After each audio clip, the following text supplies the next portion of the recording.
En medio de la noche, en una pequeña casa en las afueras de San Salvador, una madre no puede dormir. Se llama Ana María, y su historia es la de miles. Su hijo, Carlos, un joven de 19 años que trabajaba en un taller, fue detenido hace meses. No hubo orden, no hubo explicaciones, solo la sombra de una política que ha cambiado a El Salvador para siempre. La guerra contra las pandillas del presidente Nayib Bukele ha traído una paz que se puede sentir en las calles, una paz que muchos celebran, pero esa paz tiene un costo, uno que se mide en ausencias y en el silencio de miles de familias que solo esperan una respuesta. Esta es la historia de una de esas madres, una que se atrevió a rogarle directamente al hombre más poderoso del país. Y es también la historia de una respuesta inesperada que muestra las dos caras de una nación. Señor presidente Bukele, le suplico, por lo que más quiera, no me lo mande a esa cárcel. Él es mi único hijo. La voz de Ana María, temblorosa, es casi un susurro en un video casero. Es una súplica desesperada que viaja por las redes sociales. Mientras habla, la imagen corta de repente. Cientos de hombres, con la cabeza rapada y en pantalones cortos, corren esposados por los pasillos de una prisión gigantesca. Una mole de concreto de la que se dice, nadie sale. Este es el CECOT, el centro de confinamiento del terrorismo, el símbolo de la guerra de Bukele y el lugar de todas las pesadillas de Ana María. En esta guerra, una madre se atrevió a alzar la voz, pero la respuesta que recibió, nadie la esperaba. Para entender la desesperación de Ana María, hay que recordar cómo era El Salvador.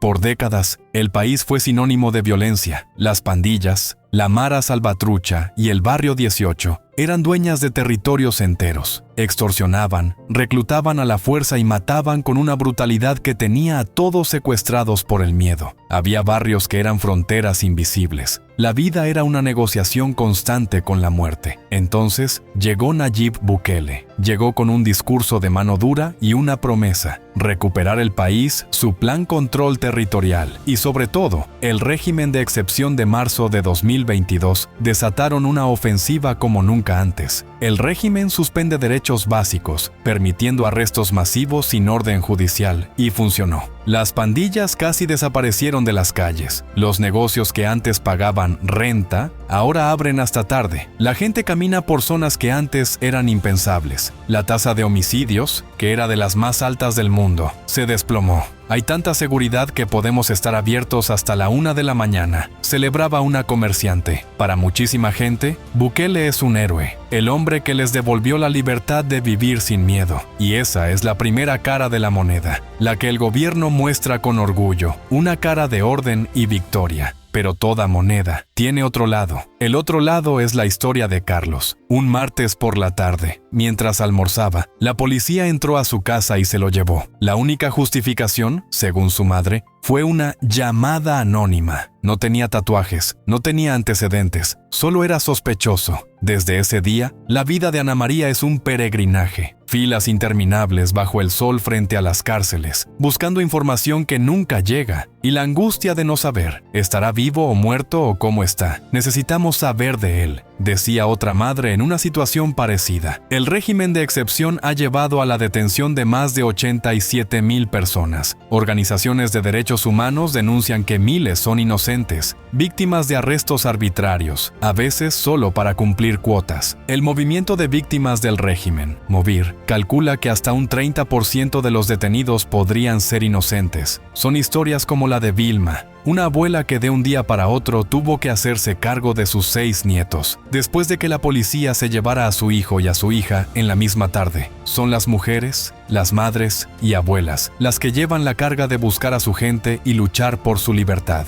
Y el mayor miedo de todas ellas tiene un nombre: CECOT. La mega cárcel, diseñada para 40,000 reclusos, es una fortaleza. Las imágenes del propio gobierno muestran un régimen implacable, sin contacto con el exterior, donde los reclusos ya no verán el sol. Es un agujero negro del que nadie parece regresar. Y ese es el lugar a donde Ana María teme que manden a Carlos. En medio de esa desesperación, Ana María graba su video. No es un acto político, es el grito de una madre: «Señor presidente», dice, con la voz rota, mirando a la cámara como si pudiera verlo a los ojos. «Yo voté por usted. Yo creí en usted porque nos prometió limpiar el país de criminales, y lo ha hecho. Hoy mi nieta puede jugar en la calle y se lo agradezco. Pero mi hijo no es uno de ellos. Carlos es un muchacho trabajador. Su único delito fue vivir en un barrio pobre. Hace una pausa, tragándose las lágrimas. Sé que es un hombre ocupado, pero también sé que es padre. Le pido como madre que me escuche. No le pido que lo libere mañana. Solo le pido que no me lo mande al Secot. He escuchado que ahí dentro mueren inocentes, que no hay medicinas, que se pierde la esperanza. Si mi hijo entra ahí, sé que no lo vuelvo a ver. Por favor, señor presidente, por el amor que le tiene a su propia hija, no me condene a perder al mío. No destruya a mi familia en el proceso de salvar al país. El video se hace viral. Lo comparte gente que apoya a Bukele, pero que se conmueve con el dolor de una madre. La súplica de Ana María se convierte en un símbolo, el rostro del daño colateral de esta guerra. La presión en redes crece, pero el gobierno guarda silencio. La narrativa oficial siempre ha sido de cero tolerancia y orgullo por la mano dura. Mostrar compasión podría verse como debilidad,